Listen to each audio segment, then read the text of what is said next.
jalanan. Kira-kira apa yang perlu dilakukan? Kalau kita mendengarkan langsung dari anak-anak kan kita bisa jadi tahu gitu. Perspektif anak-anak seperti apa, ruang partisipasinya seperti apa, bukan dari cara pandang orang dewasa ya.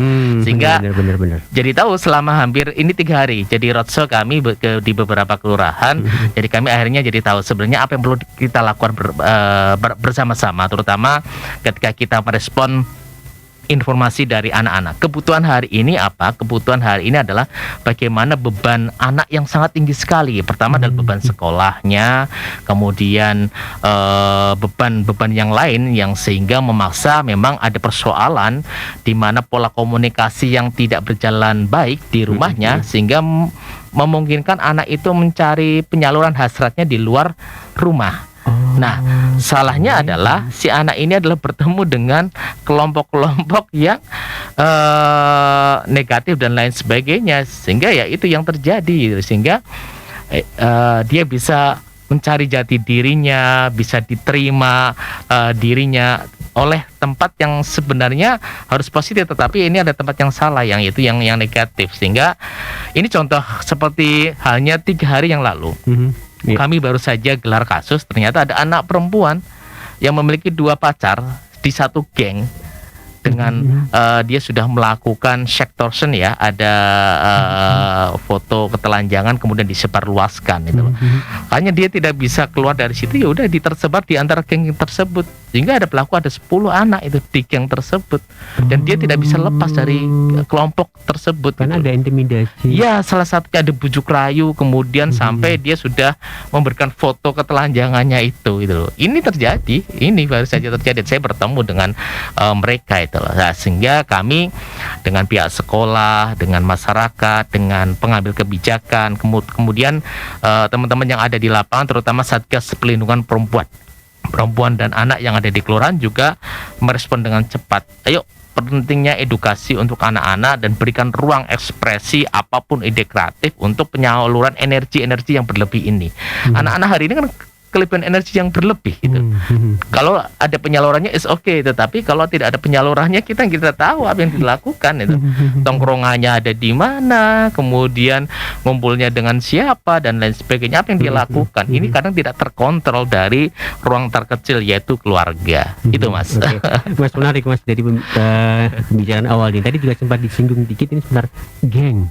Apakah yang ini kata geng atau kelompok-kelompok ini yang apa istilahnya menjadi pemicu juga munculnya kejahatan jalanan atau yang sering disebut klitik kayak gitu gimana? Iya, kalau sekarang penyebutannya tidak boleh dengan klitik, walaupun dengan mengganti nama apapun, kalau itu tidak dilakukan secara nyata ya kita tidak tahu dan realitanya. Dan kejahatan jalanan memang kan secara kesejarahan sudah lama sekali.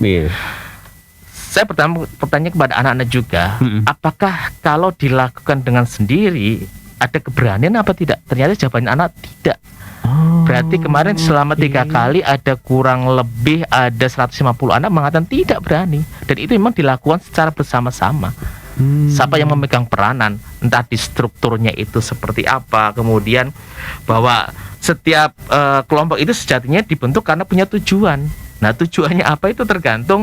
Misal tujuannya anak adalah untuk konflik itu loh. Bisa antar teman, antar sekolah, atau sekarang bisa untuk sebagai ajang eksistensi diri. Dan ya itulah, ketika dia menemukan kelompok-kelompok tersebut ya bisa jadi untuk menguatkan atau untuk menguatkan ikatan antar kelompok-kelompok tersebut gitu loh.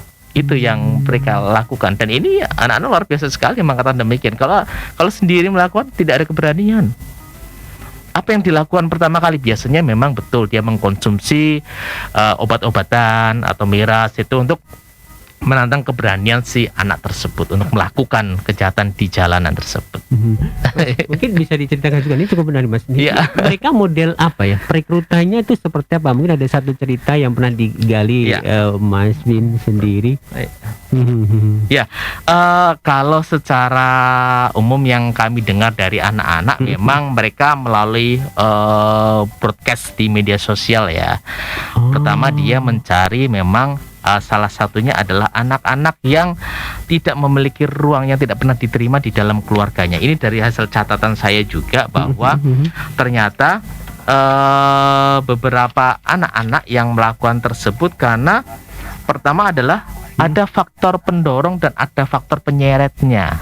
Itu yang jelas. Nah, faktor pendorongnya apa? Pertama adalah karena kondisi psikis si anak tersebut labil. Kemudian kemiskinan, ya salah satu yang berpengaruh juga. Kemudian ada tuntutan untuk memenuhi kebutuhan dirinya. Saya pingin ini, pingin itu, tetapi tidak diberikan nih oleh keluarga dan sebagainya karena kondisi apalagi pandemi hari ini. Dan yang lain adalah bahwa si anak-anak ini memiliki masalah di dalam keluarga. Tidak ada kelekatan yang terbangun di antara orang tua dan anak-anaknya. Komunikasi hanya sebatas biasa saja. Tidak, orang tua jarang ngobrol secara langsung berjam-jam dengan makan bersama. Ini juga saya sampaikan kepada anak, kira-kira berapa sih durasi kalian ngobrol dengan orang tua? Jawaban dari 150 anak selama 3 hari pertemuan berapa? Maksimal 15 menit sampai 20 menit. Anak ngobrol dengan ibu atau bapak secara langsung ya, tanpa alat komunikasi. Itu berarti waktu selebihnya komunikasinya melalui apa? Ya media sosial saja. Dan anak-anak dihabiskan untuk penggunaan smartphone ini. Sementara banyak orang tua yang di pinggiran-pinggiran sana tidak paham apa yang dilakukan anak-anaknya melalui media sosial ini. Apa yang di-download orang tua tidak tahu, apa yang diunduh tidak tahu, apa yang ditonton tidak tahu. Sementara orang tua kan banyak yang gaptek. Nah, problem yang lainnya adalah faktor pendorong yang lain. Ketika anak-anak memiliki media sosial, ketika ada orang tuanya yang ingin bergabung, di-unfollow oleh anaknya dengan alasan nanti bapak ibu kepo. Itu jawaban anak-anak. Dan ini real ya, ini jawaban anak-anak itu. Itu faktor pendorongnya. Lah faktor penyeretnya apa? Ya karena ada pelaku kriminal anak, ada orang dewasa yang mengajak anak-anak untuk melakukan sesuatu sehingga dia terstruktur ya, kelompok-kelompok itu terstruktur. Ulahnya, entah itu dari komunitasnya atau kelompok motornya dan lain sebagainya. Ya, dari situlah anak-anak bisa memilih nih, sementara dia pengennya awalnya grup motor nih, fun dan lain sebagainya, tetapi bisa diarahkan juga untuk hal-hal yang negatif. Itu tergantung siapa sih pemimpin-pemimpin dan struktur-struktur yang di dalam kelompok-kelompok tersebut. Sementara yang lain adalah ada orang yang ingin mengkonsumsi gaya hidup juga dari situasi yang dipaksakan. Misalkan nih, anak di dalam keluarga, ternyata dia harus memenuhi kebutuhan dirinya dan kebutuhan yang ada keluarganya. Apa yang bisa dilakukan? Yang paling instan ya sudah, bisa melalui judi online, bisa jualan miras, bisa narkoba dan sebagainya. Itu yang paling instan. Apa yang dilihat? Ya yang dilihat adalah teman-temannya, anak-anak yang lain. Oh, anaknya itu seperti gonta-ganti smartphone nih, lifestyle-nya nih, gaya hidupnya. Sementara anak ini pengen seperti itu tapi tidak bisa. Dari akarnya itu nggak bisa, nggak kuat. Ini yang terjadi antara faktor pendorong dan faktor penyeretnya. Itu Oh, cukup kompleks banget ya Mas. Ya, ini sebenarnya saya kompilasi dari pertemuan beberapa berbulan-bulan dengan anak-anak. Kemarin terakhir kita berbuka puasa bersama di salah satu kelurahan di Sleman juga, ngobrol sampai malam. Akhirnya apa?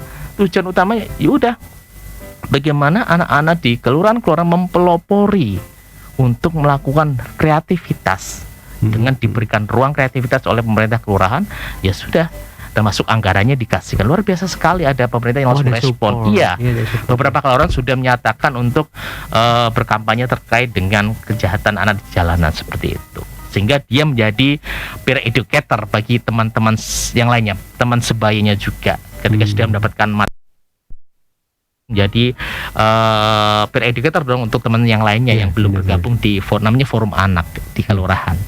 Mas, ini menarik Mas, ketika ngomongin tentang mereka-mereka yang selama beberapa hari ini, mungkin berbulan-bulan ini didampingi oleh teman-teman dari Mas Win ya.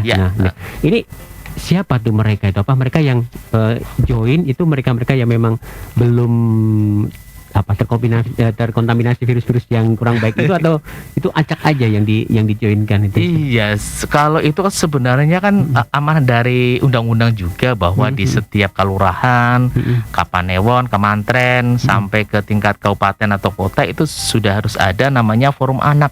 Forum anak itu sama forum anak kan wadahnya, ibaratnya piring nih.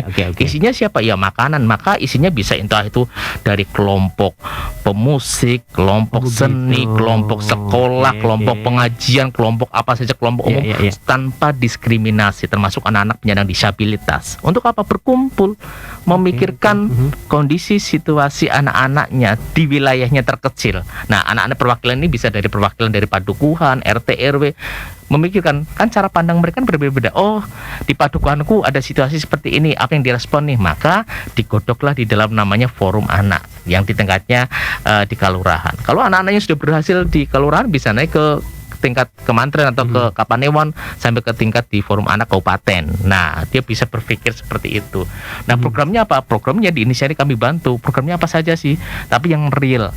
Salah satu keberhasilannya adalah hanya anak-anak yang awalnya tidak mau berkumpul, tidak mau berorganisasi, yang awalnya dia cuma keluar naik motor ngangreng-ngangreng itu, hanya dia bisa masuk ke forum anak dan apa? Sekarang dia menjadi kader untuk pembuatan tanaman hortikultura selama pandemi ini. Dan berhasil ya, sudah 4 kali panen. Pertama dia ternyata bisa menjual, termasuk dikonsumsi sendiri. Kemudian yang ketiga adalah sayurannya ini juga digantungkan di pinggir kelurahan, dibagikan kepada sesama. Luar biasa sekali ini anak-anak itu. Itu dia punya misi. Yaudah kita hidroponik, kenapa tidak? Itu seperti itu. Itu langkah positifnya nih. Nah, kalau ini dilakukan secara masif di kelurahan dan sebagainya dengan teman-teman pendamping ya. Pemerintah mulai di kelurahan memberikan kepercayaan kepada kita misalkan, maka ini gerakannya sangat masif sekali. Untuk meminimalisasi, untuk memutus mata rantai agak susah, tapi harus memulai dengan masif, dengan gerakan-gerakan kecil. Minimal adalah pemberian ruang kreativitas bagi anak-anak.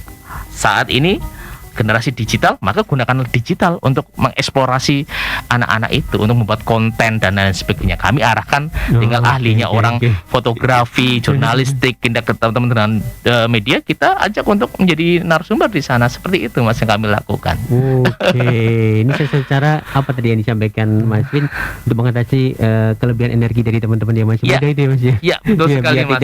Ini tidak mengarah ke kejahatan jalanan ini ya. Karena sebenarnya kalau kita ngomongin ini kejahatan jalanan bukan kelitih ya. Kalau kelitih kan dulu itu ini sih. Asik ya Mas ya. Kalau dulu kelitih namanya kan kita sore-sore nih cari sesuatu bareng-bareng yang unik atau kemana bareng-bareng. Tapi istilah itu kan bergeser sejak tahun 2000. Nah, belum lagi ketika kemarin ada Polda dalam press release-nya 2019 sampai 2020 ada 40 kasus di mana ada 87 pelaku ya di bawah di bawah 20 tahun. Itu kan berarti sangat tinggi sekali. Dan saat ini mungkin 2022 baru bulan berapa? Bulan April ya, bulan keempat sudah semakin tinggi sekali. Nah itu, maka gerakan-gerakan kecil ini harus segera bareng-bareng dilakukan, entah dari NGO, dari pendamping desa, dari Satgas Perlindungan Perempuan Anak, kemudian dari stakeholder, pengusaha dan sebagainya untuk bareng-bareng. Seperti itu. Baik, Mas Win, nanti kita lihat lagi. Siap, cukup menarik ini perbincangan kita di kesempatan siang kali. Dan untuk Anda sahabat Sonora yang ingin bergabung bisa telepon langsung ya di 557762. Mungkin Anda punya opini berkaitan dengan kejahatan jalanan ini atau yang biasanya sih di ini, boleh deh disampaikan di 557762 untuk teleponnya ataupun SMS dan WhatsApp di 081754832000.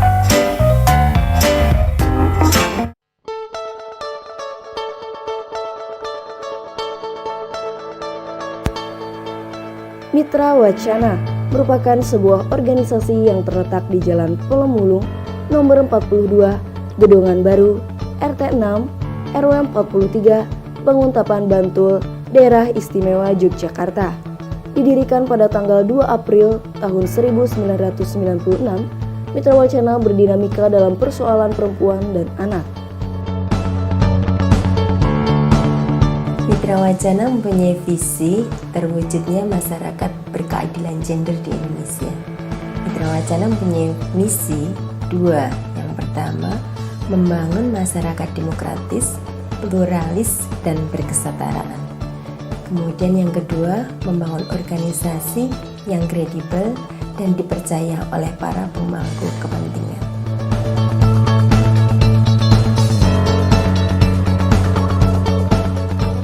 Mitra Wacana mempunyai 2 program, menangani kesehatan reproduksi yang terletak di bagian kota Yogyakarta, serta pencegahan perdagangan manusia yang terletak di daerah Kulon Progo.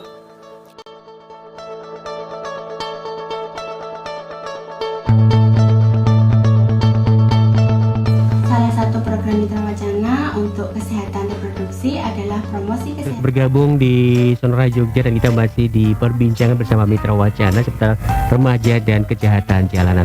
Ada Mas Arief Winarko ini dari Perkumpulan Anak Bumi Indonesia ya, yang hadir sebagai narasumber kita di kesempatan siang kali ini. Mas Win, kita lanjutkan lagi. Siap, Tadi Mas. kan seputar apa sih faktor penyebabnya Ya. sampai muncul kejahatan jalanan tadi ya. Nah, ini terus mereka-mereka yang bisa dibilang cukup rentan, Ya. itu yang baik itu pelaku atau menjadi korban, ini siapa Mas ini? Ya, tentu saja ketika kita melihat siapa sih yang rentan, kalau kita lihat dari catatan kami selama ini ketika berproses dengan anak-anak juga bahwa ternyata satu adalah anak yang berani atau suka pamer. Ini yang rentan. Iya, yang berani. Kemudian anak yang bermasalah, yang stressed itu. Entah itu baik ketika dia punya beban banyak, entah itu di keluarganya, dia sebagai mungkin kakak ya dari beberapa adiknya yang harus menanggung kehidupan juga orang tua, sementara bapaknya mungkin korban PHK atau pandemi dan lain sebagainya. Kemudian yang lain adalah anak yang butuh teman bicara. Karena tadi ya, Iya, orang tuanya cuma waktunya betul. Ternyata kemarin mengatakan bahwa anak-anak ngobrol secara langsung tuh 15-20 menit, padahal sebenarnya kan pengen lama sekali nih. Karena apa? Dengan alasan ya mah banyak hal lah, salah satu kesibukan dan lain sebagainya. Tetapi sebenarnya akhirnya anak-anak melampiaskan komunikasi itu dengan di luar rumahnya itu. Ya, kalau di luar rumahnya tepat, maka dia menjadi memiliki tempat yang baik untuk bisa berkomunikasi. Tapi kalau dia mendapati tempat yang tidak baik, maka apa yang terjadi dengan situasi anak-anak itu? Akhirnya muncul banyak persoalan kekerasan, pelecehan seksual sangat tinggi sekali dan lain sebagainya. Kemudian di sisi lain yang rentan adalah anak yang pandai dan anak yang kesepian. Ini juga menjadi pandai malah ini juga ya? Ya, anak yang rentan juga itu. Itu jadi saking pandainya sehingga dia introvert juga. Misal seperti ini, kayak kemarin kejadian. Oh, anak saya itu sudah tidak mau keluar dari rumah loh Mas. Loh, kenapa Ibu?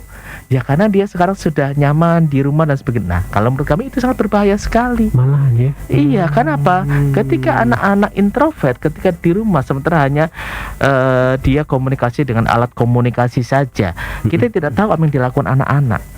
Melakukan apa? Entah itu di kamarnya dan sebagainya. Nah, maka marilah kita berikan ruang pada anak-anak untuk kepekaan sosialnya diasah itu loh, untuk berkumpul dengan komunitas di kampungnya, di Karang Tarunanya, di forum anak, di pertemuan karawitan atau kesenian-kesenian tradisional di kampung. Itu menjadi penting sekali supaya anak ini bisa mengeksplorasi diri, tidak introvert itu loh. Dan itu terjadi itu loh. Sementara ketika anak-anak yang hanya introvert dan sebagainya, dia temannya pasti berpilih, temannya itu pasti akan memilih hanya itu saja. Dan itu terjadi, kami juga seperti itu. Akhirnya apa, anak-anak melakukan minuman keras dan lain sebagainya. Itu hal biasa tanpa diketahui oleh orang tuanya. Yang konon anak itu baik-baik saja menurut orang tuanya, tetapi masyarakat yang melihat, masyarakat yang melihat secara langsung situasi yang terjadi pada anak-anaknya. Nah, kalau berbicara terkait dengan kenakalan anak jalan, maka yang perlu dilakukan adalah bagaimana kita bisa memutus mata rantai organisasi yang ada ini. Kita telusuri, kemudian dari anggotanya, kemudian kita analisa juga apakah ketika dia menduduki secara struktur pembuktiannya juga dengan kekerasan atau tidak nih. Nah, itu perlu kita kita rangkul bersama-sama gitu. Sehingga dari komunitas-komunitas itu, geng dan lain sebagainya itu kita lihat strukturnya seperti apa. Jangan sampai ketika saya masuk ke dalam kelompok tersebut, salah satu hal yang perlu dilakukan untuk menjabati struktur tersebut ya dengan melakukan kekerasan tersebut gitu loh. Itu yang terjadi. Sehingga maka polanya perlu diidentifikasi untuk menyusun sistem pencegahannya hingga bagaimana hukuman untuk ada efek jerahnya bagi si anak-anak. Kalau dalam undang-undang sistem peradilan pidana anak di atas usia 14 tahun sudah dengan hukuman 7 tahun lebih sudah bisa masuk ke ranah hukum seperti itu. Nah, maka nantinya tugas selanjutnya adalah ketika anak-anak berada dalam posisi menjadi anak yang berhadapan dengan hukum, maka siapa nih yang akan mendampingi mereka pelaku ini itu sampai di dalam proses entah itu di LPKA-nya sampai proses pemulangannya, shelternya yang menerima untuk anak-anak pelaku seperti itu, supaya nantinya pun anak-anak dapat diberikan ruang kreativitas baik di LPKA atau di shelter, supaya ketika pulang bukan lagi stigma buruk yang menempel, mantan ini X dan sebagainya, bukan itu yang muncul, tapi dia sudah memiliki passion masing-masing sesuai minat dan bakatnya. Itu kami kemarin mencoba untuk melakukan itu di Jakarta juga dengan LPKA yang di Tangerang juga. Dulu kami di Jombang, shelter itu berfungsi selama 6 bulan. Ada namanya dulu shelter namanya shelter Rumah Hati. 6 bulan kami ada di sana. Dan kami datang pertama ke LPKA, sebelum pulang 3 bulan kami sudah menyiapkan anak-anak dengan metode seni, terapi teater dan sebagainya. Maka ketika di shelter sudah kami passionnya apa? Anak ini pengen sekolah, ya yuk sekolah, kejar paket ABC. Sampai saya pengen kursus servis handphone, kursus servis motor dan sebagainya, kami arahkan setiap, kami biayai.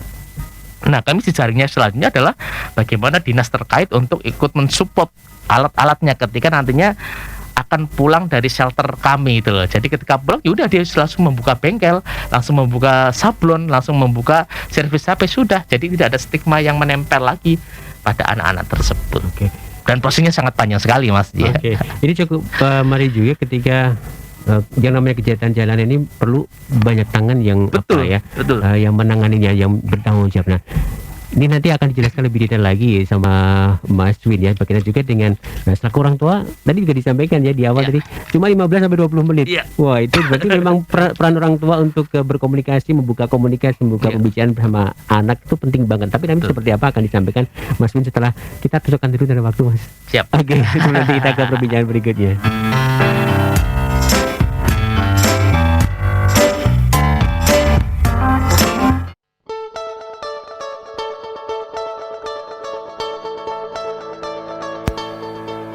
Mitra Wacana merupakan sebuah organisasi yang terletak di Jalan Polemulung nomor 42, Gedongan Baru, RT 6, RW 43, Banguntapan Bantul, Daerah Istimewa Yogyakarta. Didirikan pada tanggal 2 April tahun 1996, Mitra Wacana berdinamika dalam persoalan perempuan dan anak. Mitra Wacana mempunyai visi terwujudnya masyarakat berkeadilan gender di Indonesia. Mitra Wacana mempunyai misi 2. Yang pertama, membangun masyarakat demokratis, pluralis, dan berkesetaraan. Kemudian yang kedua, membangun organisasi yang kredibel dan dipercaya oleh para pemangku kepentingan.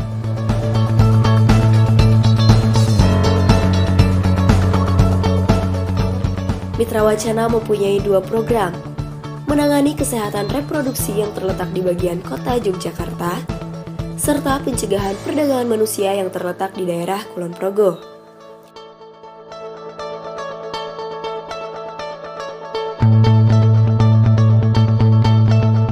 Salah satu program Mitra Wacana untuk kesehatan reproduksi adalah promosi kesehatan masyarakat untuk perencanaan kehamilan dan penanganan kehamilan yang tidak dikehendaki. Tujuannya adalah untuk meningkatkan akses pelayanan dan informasi yang komprehensif tentang hak kesehatan seksual dan reproduksi, khususnya tentang perencanaan kehamilan dan penanganan kehamilan yang tidak dikehendaki.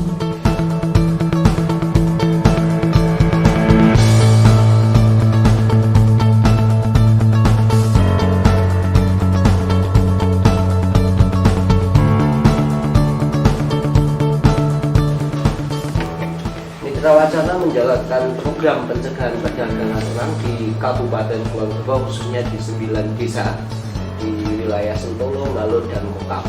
Kami berbasis pada kelompok perempuan yang kita sebut Pusat Pembelajaran Perempuan dan Anak. Kemudian kami menciptakan sebuah masyarakat yang sadar dan mempunyai peran aktif dalam pencegahan perdagangan orang, mendorong kebijakan pemerintah desa, dan mengembangkan media informasi dan komunikasi agar pencegahan perdagangan orang bisa dilakukan oleh semua masyarakat dan di lapisan masyarakat manapun.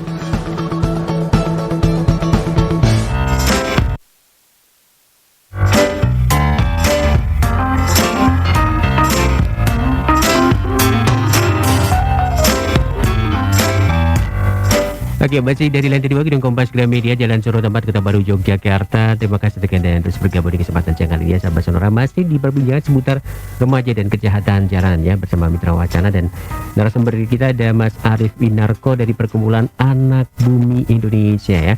Tadi sudah dibahas juga berkaitan dengan faktor risiko, kemudian kerentanan bagi anak-anak itu juga. Nah, Mas, menyambung dari pertanyaan saya sebelum kita break tadi, sebenarnya saya bacakan untuk yang sudah masuk nih ya Mas ya, berkaitan dengan tadi sebenarnya ini kan menjadi tanggung jawab banyak pihak gitu ya Mas ya. Termasuk orang tua pun juga. Betul. Ini sangat berperan sekali karena anak-anak yang di usia segitu memang butuh teman, butuh orang-orang yang bisa menjadi panutan kayak gitu juga. Nah, mungkin apa nih Mas, mungkin dari beberapa hari dampingan sama anak-anak mereka keluhannya seperti itu. Iya.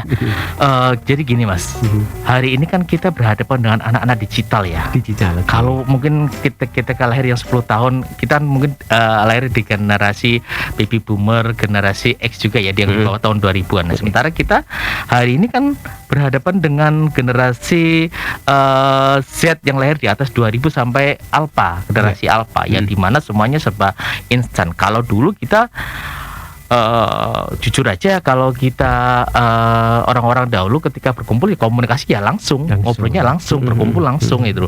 Hiburannya pun hiburan kayak misalkan Padang Bulan ya, kita berkumpul nyanyi bareng dan sebagainya. Walaupun yang dikonsumsi gizinya memang terbatas, tetapi orang-orang dahulu itu sangat komunal sekali itu loh. Nah, hari ini anak-anak itu kan banyak sendiri. Walaupun berkumpul, tetapi mereka tetap bermainnya sendiri-sendiri gitu loh. Berkumpul janjian di salah satu tempat makan dan sebagainya. Apa yang dilakukan? Bukan ngobrol secara langsung, tapi mainan handphone semuanya. Dan itu terjadi gitu loh. Anak-anak hari ini gizinya sangat berlebih sekali. Belum lagi yang dikonsumsi dengan makanan junk food dan sebagainya. Itu juga berpengaruh pada tubuh juga kan. Jelas. Kemudian tontonannya dan yang dilihat tontonan dewasa semuanya. Coba TikTok kita lihat, coba anak-anak SD coba yang bermain kan. Itu salah satu itu faktor. Sementara orang tua itu gagal. Orang tua tidak paham apa yang ditontonkan, apa yang dilihatkan kepada anak-anak itu. Dengan alasan yang penting anaknya diam. Ya kan? Meneng ketika diajak pertemuan di mana aja PKK atau apa, bawa anaknya handphone. Padahal kita tidak tahu. Ya, kecuali kalau handphonenya si orang tua sudah diberikan kode di privacy yang Google-nya misalkan untuk supaya tontonan-tontonan yang dewasa itu tidak akan terlihat walaupun iklan dan sebagainya. Tapi orang tua tidak tahu itu cara ngekliknya seperti apa. Nah, itu yang kami promosikan ketika pertemuan dengan kader-kader, bahwa ini loh Google ada aturan seperti ini. Media sosial pun ada aturan. Facebook ini aturannya, Twitter ini seperti ini. Bagaimana supaya pengamanan parental controlnya untuk anak-anak kita. Nah, dari situ sudah ketahuan. Pentingnya komunikasi yang terus dibangun antara anak dan keluarga, terutama orang tua. Ini sangat penting sekali supaya kita jadi tahu apa yang dilakukan oleh anak-anak kita, termasuk media-media sosial yang di. Kalau orang tua mungkin media sosial kurang dari 5 ya. Mungkin hanya apa sih, WhatsApp, kemudian YouTube atau apa. Sementara anak-anak kemarin kesehatannya lebih dari 10. Dan orang tua itu tidak paham apa yang digunakannya itu loh. Sementara bingung. Tapi ya, kalau anak-anak yang kreatif, dia bisa menggunakan ini untuk melakukan hal yang kreatif. Misal untuk jualan online, untuk mengerjakan tugas, untuk membuat komik, cerita dan sebagainya. Tapi kan anak yang biasa ya udah judi online dan lain sebagainya, diaksesnya ya hanya itu aja, itu hanya terbatas. Dan itu betul, ketika saya lihat yang ditonton ya cuma itu aja. Itu situasinya dari generasi anak-anak yang kurang komunikatif dengan orang tuanya. Nah, ya hari ini orang tua dan anak ya bertemu tetapi tidak bersama, bertemu secara fisiknya tetapi realitanya tidak bisa bertemu, hatinya, perasaannya tidak bisa bertemu dengan anak-anaknya. Ketika di ruang makan pun juga jadi pegang handphone. Iya, makanya kan berkumpul tetapi tidak bersama, ya. Bertemu tetapi tidak bersama, ya. Fisiknya bertemu tapi hatinya tidak bersama. Itu yang terjadi, Mas, saat ini. Oke. Tadi banyak yang di ini juga ya, disampaikan butuh peran orang stakeholder yang sangat ini. Tadi disampaikan Mas Win, dari pihak kelurahan pun juga sudah istilahnya ada support kayak gitu salah satunya. Nah, gimana Mas itu? Jadi kalau selama ini yang kami dampingi beberapa kelurahan sudah yang berperspektif terhadap isu perlindungan anak, maka dia ada anggaran yang dianggarkan untuk merespon usulan-usulan anak. Nah, anak-anak ini kan biasanya yang tergabung di dalam forum anak itu, mereka apa? Mereka juga bermusyawarah. Ketika musrembang misalnya, musyawarah perencanaan pembangunan, maka perwakilan dari anak-anak dihadirkan untuk apa? Untuk berbicara. Usulan anak-anak apa di kampungnya ini? Nah, maka diresponlah oleh kelurahan dengan menggunakan anggaran dana desa untuk kegiatan dalam 1 tahunnya. Nah, maka kelurahannya seperti itu sudah perspektif terkait dengan perlindungan anak. Itu luar biasa sekali. Walaupun anggarannya sedikit apapun, yang penting dia sudah memikirkan untuk tumbuh kembang anak-anaknya yang ada di wilayahnya tersebut. Belum lagi nanti berjejaring dengan stakeholder yang lain, misalkan pengusaha yang ada di kelurahan setempat, maka dia juga harus berperan dong.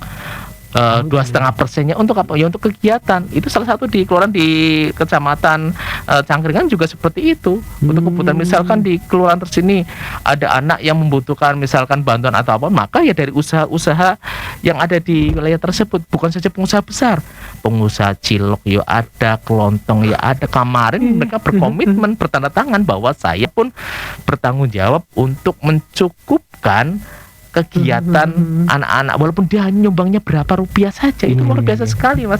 Dan itu ada loh, sudah melaksanakan seperti itu. Dan ya harus didukung bersama. Nah, kemudian NGO menjadi sangat penting sekali untuk memberikan edukasi. Nah, sekarang NGO kan menjadi partner partner dengan pemerintah, dengan pengambil kebijakan, supaya program-programnya dari pemerintah ini bisa dilaksanakan bersama-sama. Seperti itu, Mas, yang perlu terus dilakukan. Bersinergi, berkolaborasi juga menjadi sangat penting untuk bagaimana pencegahan dan penanganan terkait dengan kenakalan anak di jalanan ini. Kalau kita hanya berdiri sendiri, berjalan sendiri, misalnya saya berjalan sendiri, saya nggak kuat gitu. Maka upaya apa yang dilakukan, ayo kerjasama dengan yang lainnya juga. Saya sekarang sudah punya forum anak di kabupaten, di Kapanewon, di Kemantren, dan di enak sekali saya butuh teman untuk berbicara, maka saya undang dong yang forum anak dari kabupaten untuk hadir ke kelurahan untuk berbagi juga, bukan hanya dari kami. Itu seperti langsung itu, mereka yang bercerita. Iya, yang bercerita dan melakukan aksi. Aksi plannya apa ya? Salah satunya adalah mereka harus membuat video dalam durasi 1-2 menit terkait dengan isu-isu apa saja. Diupload di mana? Di media sosialnya teman-teman, kemudian ditandailah forum anak, media sosial forum anak tersebut gitu. Itu salah satu programnya. Oke. Itu, Mas. Mas, ada yang gabung, Mbak Agustina atau Ibu Agustina nih ya. Selamat siang, Mas. Cukup menarik nih perbincangannya. Saya mau tanya, Mas, kalau misalnya itu kegiatan jalanan atau yang sering dibilang kritik itu, nanti yang ketangkap itu diberi hukuman saja, tidak sah pandang, itu masih anak-anak. Itu gimana, Mas, menurutnya Mas narasumber? Terima kasih. Selamat siang. Sebenarnya dengan bagaimana sih penanganan anak-anak, betul sekali. Memang sewajarnya memang harus dikembalikan kepada orang tuanya. Kalau melihat undang-undang anak yang bertanggung jawab utama mendampingi dan melindungi adalah ya orang tua. Tetapi kalau ini jelas di dalam pasal 3 Undang-Undang Perlindungan Anak, Undang-Undang Nomor 35 Tahun 2014 juga mengatakan bahwa menjamin terpenuhnya hak-hak anak untuk hidup, tumbuh, berkembang, berpartisipasi secara optimal sesuai dengan harkat dan martabatnya, serta mendapat perlindungan dari kekerasan dan diskriminasi untuk anak Indonesia agar bisa berkualitas, berakhlak mulia dan sejahtera. Harapannya seperti itu. Tetapi kalau dalam situasi khusus anak-anak ini akhirnya melakukan kejahatan jalanan hingga menimbulkan korban sampai kematian dan sebagainya, kalau di usianya udah 14 tahun menurut Undang-Undang Sistem Peradilan Pidana Anak itu bisa masuk ke ranah hukum itu. Kalau hukumannya mencapai 7 tahun lebih itu sudah bisa gitu. Tapi kalau hanya pencurian yang biasa-biasa saja bisa dikembalikan, restorasi justice, dikembalikan pada orang tuanya untuk didampingi itu loh. Nah kalau sudah sampai mengalami kasus hukum dan sebagainya, maka ada dititipkan di lembaga pembinaan khusus anak ini dan nanti juga bekerja sama dengan shelter salah satunya dengan Anak Bumi Indonesia ini, salah satunya yang nantinya juga akan berkomitmen untuk mendampingi para pelaku setelah ketika mereka berada di LPKA atau nantinya sebelum pulang kami akan berusaha bersama-sama dengan tim untuk menyiapkan anak-anak ini. Untuk apa? Untuk bagaimana memberikan spirit, memberikan motivasi juga agar masa lalunya itu tidak akan terulang kembali. Nah, kita harus memberikan bekal dengan pelatihan-pelatihan khusus sesuai dengan minat dan bakat si anak ini. Diberi kesibukan mereka ya. Salah satunya seperti itu. Iya, kalau misalkan anak ini kok anak ini di masjid, kalau anak diberi kesibukan kan capek. Kalau sudah misalkan anak usia 10 tahun ke bawah lah, ketika dikasih kesibukan dan sebagainya kan capek, pasti istirahat tidur, selesai kan. Iya, benar. Nah, ini kan tidak ada ruangnya, Mas. Benar. Ruangnya orang dewasa cuek-cuek saja dan sebagainya. Padahal dia punya keahlian nih, tidak ada yang mensupport, tidak ada yang memberikan apresiasi, tidak ada yang memberikan reward, ya kan? Nah ini penting, apalagi kita berada di daerah istimewa Yogyakarta ini banyak ruang-ruang yang bisa dikolaborasikan, entah itu dengan seniman, entah itu dengan apapun. Minimal dimulai dari ruang terkecil di keluarga. Maka di RT RW padukuhan kelurahan bergerak bersama-sama, bikin event-event untuk anak sebanyak mungkin, itu bisa dilakukan itu. Itu Mas, mungkin yang bisa dapat dilakukan seperti itu. Mas, terus ini kembali ke tentang istilah Mas tadi ya. Baru-baru ini kan Pemda DIY itu mengeluarkan aturan untuk mengganti Betul sekali dengan kegiatan jalanan. Ini apakah ini cukup efektif? Nah, dari surat edaran yang diberikan oleh Gubernur Daerah Istimewa Yogyakarta itu ada 5 poin penting ya sebenarnya. Itu sebenarnya banyak yang sudah dilakukan juga. Misalnya di Kabupaten Sleman ada aturan terkait jam malam, maka orang tua wajib menelpon anak-anaknya yang masih berada di luar, menanyakan keberadaan anak-anaknya. Nah, sementara kemarin si Sultan mengatakan bahwa bagaimana sih langkah-langkah apa saja yang bisa diambil, salah satunya adalah melibatkan tokoh masyarakat yang tadi saya katakan tadi, semuanya harus dilibatkan. Kemudian yang menginisiasi aktivitas yang bermanfaat tadi yang saya lakukan juga ternyata sudah ada yang melakukan. Kemudian bagaimana menggiatkan patroli ya, pos ronda dan lain sebagainya, keliling dan lain sebagainya. Kemudian bekerjasama dengan TNI Polri untuk monitoring terkait dengan pergerakan perkumpulan massa yang banyak ya. Kemudian yang kelima itu adalah tadi penganggaran harus untuk aktivitas pencegahan dan penanganannya diserahkan kepada APBD masing-masing. Dan itu ya, itu yang kemarin dari apa yang surat edaran yang gubernur berikan di tanggal 7 April untuk wali kota dan bupati. Ya, beberapa masalah sudah banyak melakukan Mas, mulai kampanye entah itu di tingkatan terkecil, komunitas sudah banyak melakukan untuk bagaimana kampungnya sosialisasi tentang dan kejahatan jalanan. Tetapi itu harus bergerak bersama-sama. Kalau bergerak sama-sama ya sepertinya bisa nih untuk kita melawan persoalan di kenakalan anak-anak di jalanan ini. Itu Mas. Bergerak bersama kuncinya. Iya, bergerak bersama-sama. Oke, baik. Mas, kita break dulu ya Mas. Sebelum nanti kita lanjut lagi di perbincangan selanjutnya, dan terima kasih untuk Anda yang terus bergabung di Sonora Jogja.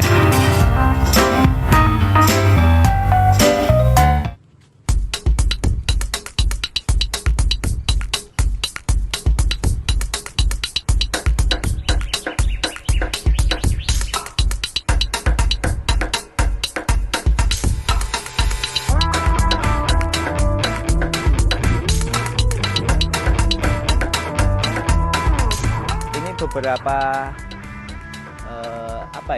mural ataupun painting gitu yang dikerjakan dari beberapa penggiat mitra wacana dan volunteer. Kami berharap banyak orang yang lewat di sini dan ini menjadi pemantik apa sih gambar-gambar yang ada di mitra wacana. Ini menggambarkan semacam banyak perempuan di Indonesia yang menjadi korban kekerasan, tidak mampu untuk berbicara, tidak tahu caranya untuk speak up. Ini yang sebelah sini gitu. Ini memberikan pesan bahwa laki-laki dan perempuan itu setara. Perempuan bisa bekerja di luar rumah, di pabrik, bekerja di lembaga, bekerja di pemerintahan, mungkin di politik, boleh silahkan. Sedangkan laki-laki juga bisa membantu di sektor domestik, memasak, mencuci, menyapu, itu bisa dikerjakan secara bersama-sama. Gambar yang dibuat Mara volunteer ini motivasi.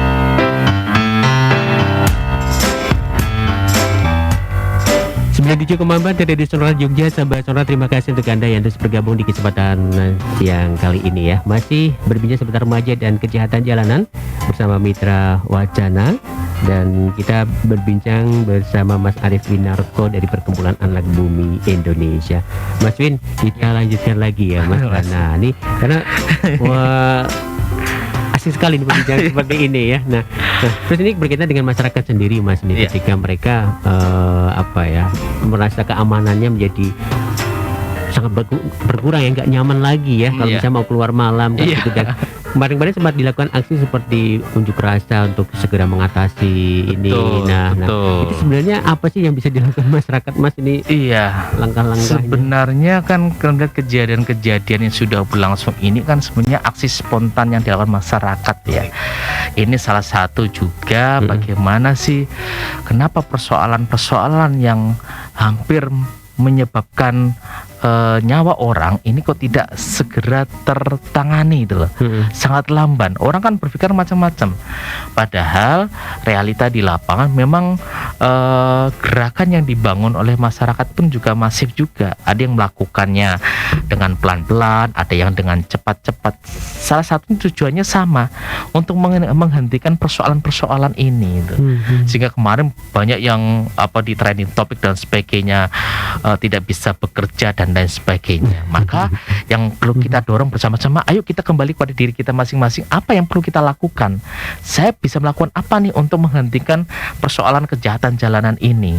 Jangan sampai ketika orang saling maki-maki di media sosial dan sebagainya, tetapi tidak ada aksi nyata, tidak ada aksi real yang dilakukan oleh masyarakat gitu loh.